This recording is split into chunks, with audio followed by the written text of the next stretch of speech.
So this is a guided meditation on how to shift your awareness to identify with the water of the body.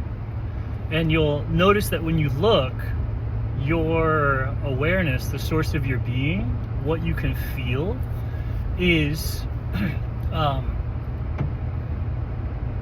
based on the awareness that you're noticing and the awareness that you're identifying as. And that looker, that awareness, that I, he who which is aware, is basically the exclusion zone of water, the easy water. Gerald Pollack has talked about this. And the easy water is essentially the surface of all water. And so whenever water is at a boundary point between it and something else, this easy water forms, and it's you could call it's the shape of the water. It's the logos, the pattern that the water is currently holding. Like if you took a blob of water, you could put any number of things in it, just put another sphere of like plastic or metal or something in there, and so you have this blob of water, and its surface is that of the air and the contact point with the foreign object or the foreign sphere inside of the water. And so at that surface is this thing called easy water, and it's kind of what you would associate with life, with will, with choice, and it pushes ever so slightly against how things are going, the way that things want to go. It'll start maintaining a charge gradient, and it just sort of does this when you study it. And so that's the location, that's what you're looking for when you meditate, or when you do a practice of awareness, or when you do chi.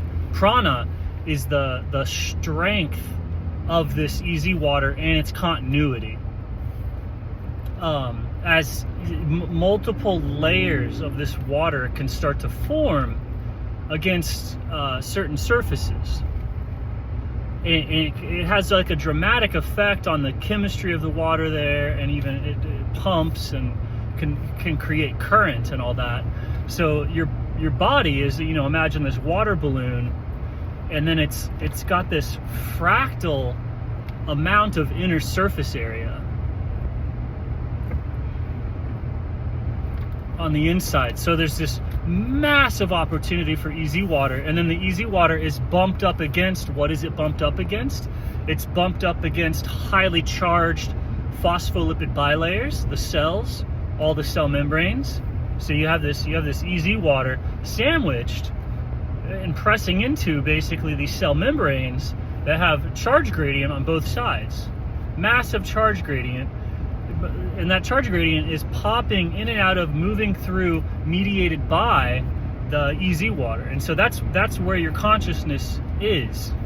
And so the easy water forms these nets, these systems of consciousness, right? Like the water observing your central nervous system is what you're looking at when you create this image of your body. And there's multiple ways to view the body. You can view it directly, or you can view your body through a sense organ.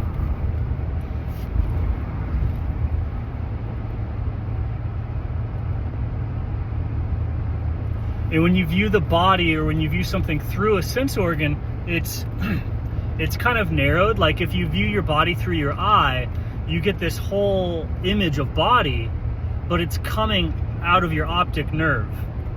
And so the image of yourself is kind of a virtual image that you can see from observing your nervous system. Your sense of touch is the nervous system, but it's distributed throughout the water. It's not coming from a single pinpoint source like the vision of yourself is. The feeling awareness of yourself is coming from an arena to where all the nerves are kind of sucking in that sense data, that touch data. And then that's overlaid, that touch data is combined with when you actually distort the water, when you actually distort the consciousness. There's like a one-to-one relationship between the image. The image generated by touch is kind of holographic, whereas the image generated by the eye is two-dimensional. But they're both these virtual projections of the nervous system. So if you're going to use your nervous system to key into where your awareness is or where your consciousness is, the sense of touch, the sense of feeling is out there sampling much more of the world than say your visual sense.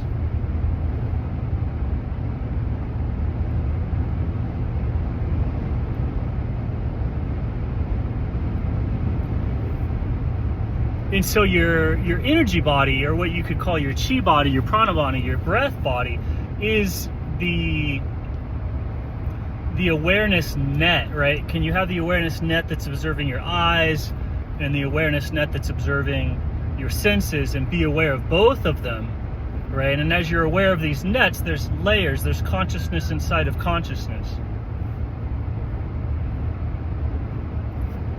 And so that awareness that you are, that's at the surface, is largely concerned with the activity of the surface. That's the only thing to look at. But if you can notice the unseen, silent consciousness, which is like the water that's not surface, the water that's not necessarily like alive, in the sense that the EZ water is alive. When you say something is alive, what's the difference between something that's alive and a plank of wood? The plank of wood goes just whichever way the current pushes it. When something's alive, there's some sort of interaction that goes against entropy, right? And the place in you that goes against entropy is that fractal layer of EZ water. And so when you exercise, when you push, when you move yourself against entropy, you're more or less charging up this field.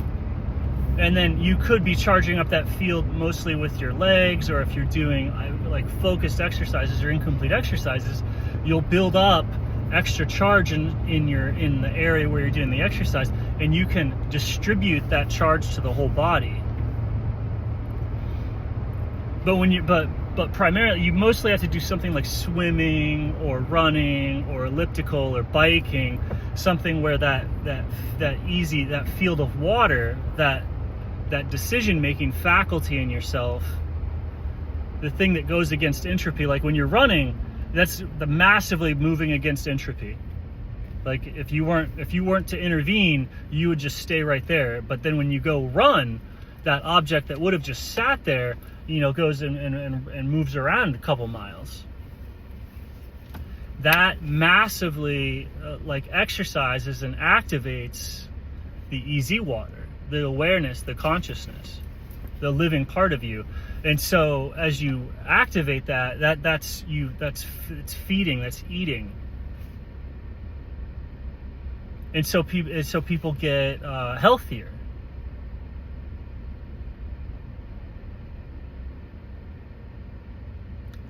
When you do something like pay attention to a thought or veg out on the phone, you're looking directly at the activity of the surface, right?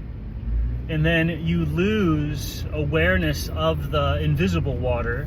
And so then the space or the volume or the connection between all things goes away, and you lose the ability to notice it. Like if you get infatuated with something that the surface is doing, you can forget the volume of the space, you don't see it anymore. It becomes invisible.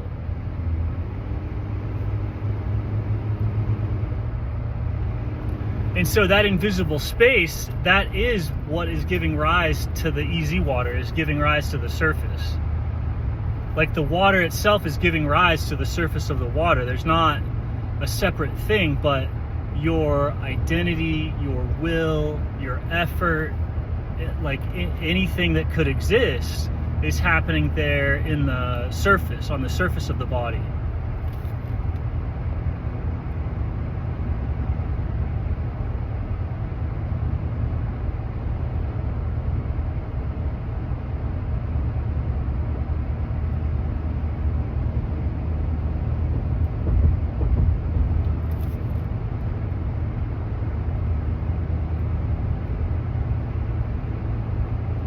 But if you just do something like, and so if you can't, that's the only place you can push. So like I have weak legs, I need to do exercise to basically inflate, to pump up that weak area with chi. It pumps water as I put awareness on the EZ water and make decisions from the water there as I try.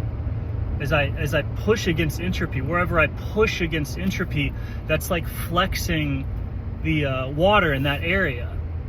So like you can do muscle isolations and push with the water in that area, and that those areas soak up water. They soak up chi. They soak up breath, and that soaked up breath, those layers upon layers of EZ water, is where you're able to push against entropy.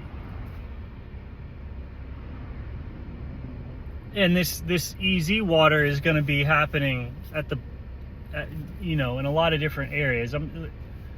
Water is obviously something else, right? So is everything else. So when I say like water is consciousness or water is awareness, it's the only way that you can handle contemplation about awareness is using the concepts of using concepts founded in water. That thing beyond form, or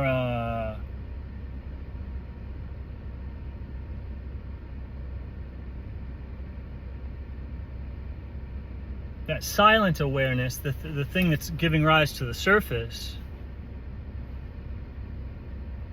is obviously not knowable that way. Within the world of the senses, you have to use water. In fact, everyone already does. It's these experiences that are founded in, mediated by, like just water, conception, birth, right? Anything that happens after birth emerges from water, and so that's how any sort of thinking, any sort of thought, any sort of self-understanding, it has to align with that.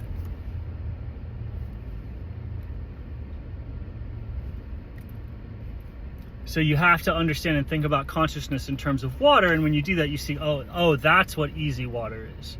That's what the surface is. That's what the depth is. That's what silence is. Like if I'm going to reference silence, what am I going to point to? And I go, okay, silence is, go inside a totally still body of water, and that is physically silence. That's in silence.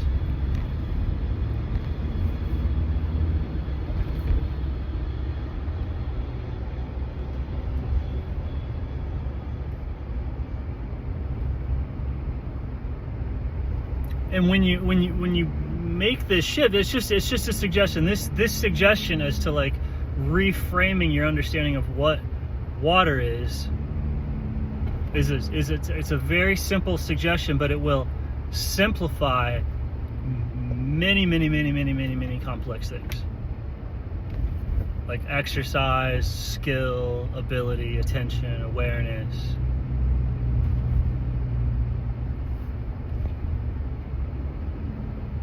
lineages, traditions, life, time.